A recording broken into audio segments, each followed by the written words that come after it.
if I can go to the other M, Madeline Mkunu, thank you so much for joining us and welcome. Just give us that highlight reel in terms of you and your organization. Great. No, thank you so much. And thank you, Anne. Thank you for the conference, for inviting me. It's really such an honor. Thank you, Yavi, for, for having me in your panel. So yeah, I think the issue of women has been, have been in existence for centuries. We know that. With RWA, what we are doing, we're really focusing on women in leadership and women economic empowerment.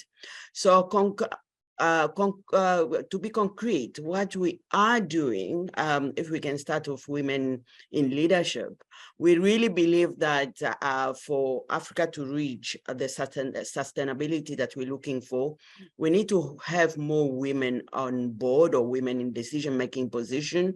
So we run a number of programs in terms of women empowerment.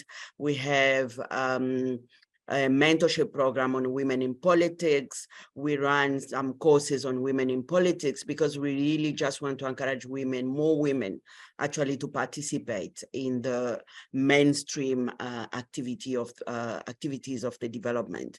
On the women economic empowerment side, basically we know the potential of women on the continent as research has been shared, and we know about the potential of the African continent in terms of economic opportunities.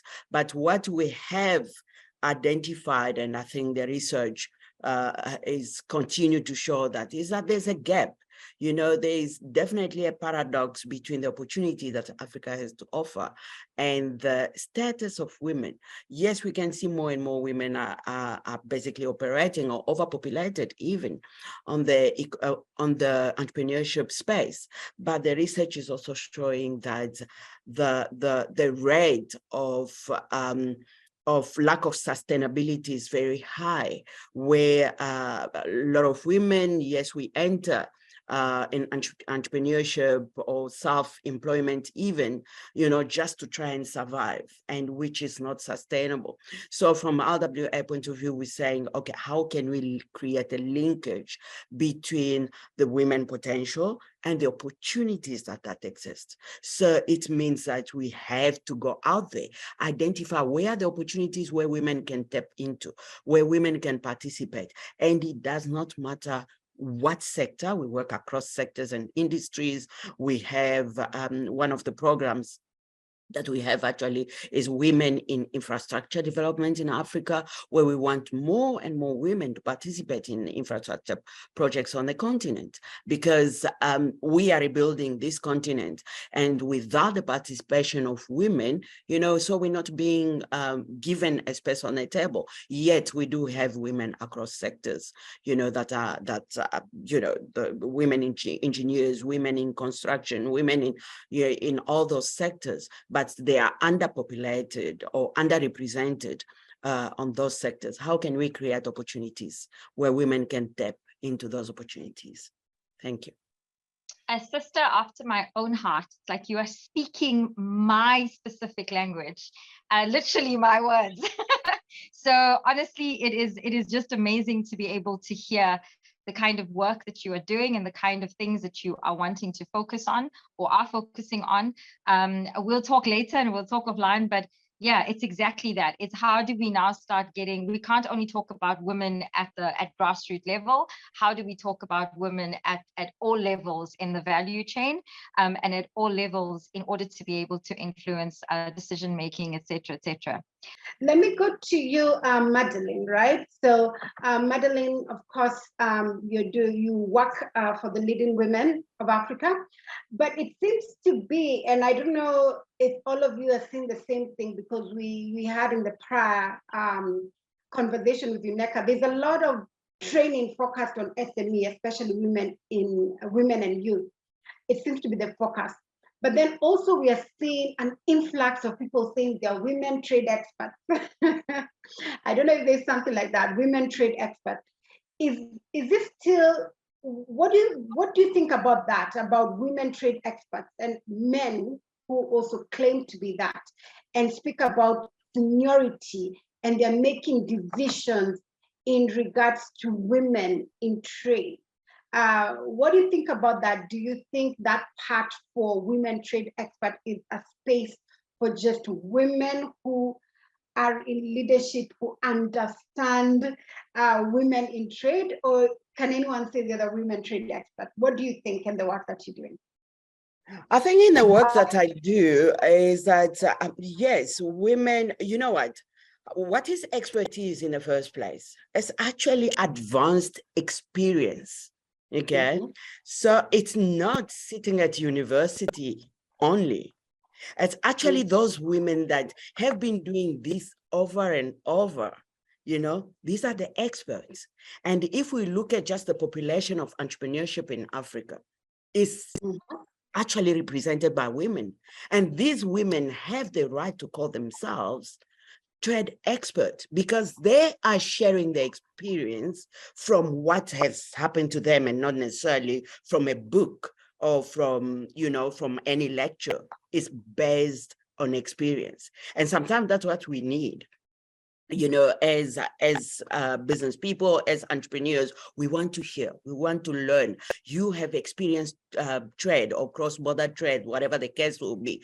Please tell me, what is your experience? That is an expertise. So considering the amount of women that are actually surviving of trade, whether it is cross-border or internal, I think that expertise that they have got, it cannot be underestimated. Because that is what in leadership we call, they can leave a legacy to the next generation, or they will learn by mistake. They will learn, they will actually influence even the policy, because they are the one, they are going in those borders. They can see, the amount of corruption that is happening there, the abuse that is happening there, all kind of challenges that are happening there. They can actually influence the policy than someone sitting in a classroom. So I would totally agree that trade experts are actually those women that are on the marketplace doing what they can do to grow their businesses, to feed their families, and those what I call experts. Thank you, Madeleine, for that and for stating experience is a lot, right? So when you are in the trenches, when you're doing business, you can actually call yourself an expert. And those are the women we want to see rise in leadership. Madeleine, what would you do in your first 100 days for gender/women if you were Minister of Trade? Thank you so much, Yavi. Thank you, Anne, for the opportunity first to dream of becoming a minister one day. I think, I'm off politics, but you never know, if it happens one day. Definitely we do have a plan. I doubt it that one of you have attended one of my session on women economic revolution. Okay, it's really just a few thoughts that I've put together over years to say that, there's just so much happening on the continent. We can see war everywhere. When we talk about women economic empowerment, you look at from broader perspective and you can see what are the challenges that are there. Wars is one of them. Who's perpetuating wars is men.